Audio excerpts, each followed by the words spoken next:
All right, people, I really appreciate the outpouring of donations and volunteers. But please don't send any more stuff.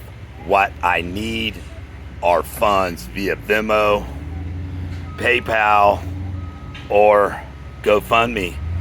Pick the one that makes you happiest. I'd be really happy. Please don't bring anything else. I am now remembering the lessons of impermanence and that the source of all suffering is desire. I am throwing away everything that I don't need out of what I've actually even bothered to recover. Please don't send me more stuff that I have to throw away. I really love you.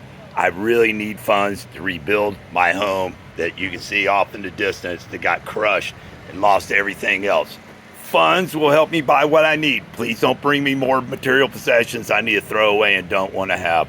I only like to go through life with like 3 pairs of pants, a few more pairs of underwear and a few shirts and, base layers things. I don't want to have lots of stuff. It doesn't make me happy. I just need the things that I need. I know what those are. I know what my concerns are.